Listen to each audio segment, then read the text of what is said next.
You know what's fascinating?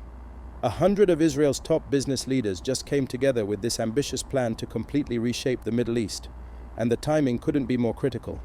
That's quite a bold move. What exactly are they proposing? Well, they're calling it the Abraham Shield Plan. And here's what makes it so interesting. They were actually making incredible progress with this right before the October attacks. The whole thing went quiet for a while, but now it's roaring back with even more momentum. So, what makes this particular initiative different from previous attempts at regional cooperation? You know, it's really about who's behind it. We're talking about heavy hitters like Udi Dekel, who used to lead negotiations with Palestinians, and Leanne Pollock-David from the Prime Minister's office. These aren't just business people, they've got serious diplomatic and security credentials. That's quite a powerful coalition. What's driving them to act now? Well, the timing is fascinating. They see this as potentially a once-in-a-generation opportunity to transform Israel's position in the region. And here's what's really surprising. They've got overwhelming public support. Recent polling shows 72% of Israelis back this new diplomatic approach. That level of public support seems unusually high for such a complex initiative. Exactly right. And what's even more interesting is how comprehensive this plan is. They're not just talking about diplomatic relations with Saudi Arabia, they're envisioning this whole new economic and security framework for the Middle East. Given the region's history, that sounds almost too ambitious. What makes them think it could work?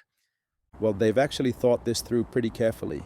Instead of just focusing on traditional diplomatic channels, they're approaching it from multiple angles: economic cooperation, security partnerships, and something they're calling de-radicalization efforts. That's interesting. How would the economic piece work? So here's where it gets really fascinating. They're talking about massive investment potential from Gulf states, particularly Saudi Arabia and the UAE.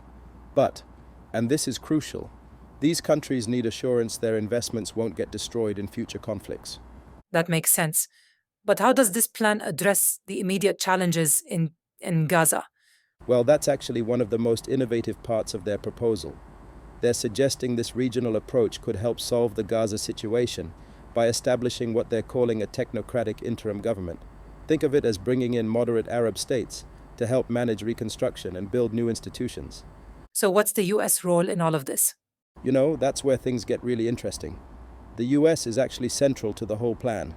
They were the original architects of this idea. And get this, the coalition just sent a detailed letter to President Trump, laying out how this could help reduce American military presence in the region. That's quite strategic. How are they planning to build consensus for something this ambitious? Well, they've been really clever about it. They've deliberately kept it non-political, bringing in people from tech, economics, and academia.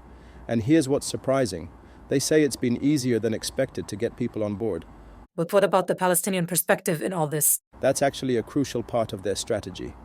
They're talking about tackling root causes: education, economic opportunity, governance. They're looking at successful programs in places like the UAE and Saudi Arabia as models. How are they planning to move this forward practically? Well, they've already launched the initiative at a major conference, but they're saying they won't stop until the Israeli government actively adopts the plan. They see this as a crucial moment to transform their military achievements into lasting regional stability. Listening to all this, it strikes me how interconnected all these issues are. Exactly right. And I think that's precisely why this initiative is different. It's not trying to solve just one piece of the puzzle, but rather create this comprehensive framework that addresses all these interconnected issues. Whether it succeeds or not, it's certainly an ambitious attempt to reshape the entire regional dynamic. Well, it'll be fascinating to watch how this develops. And you know what's really striking about all this? The sense of urgency. As Dekel put it, this is their chance to seize it with both hands.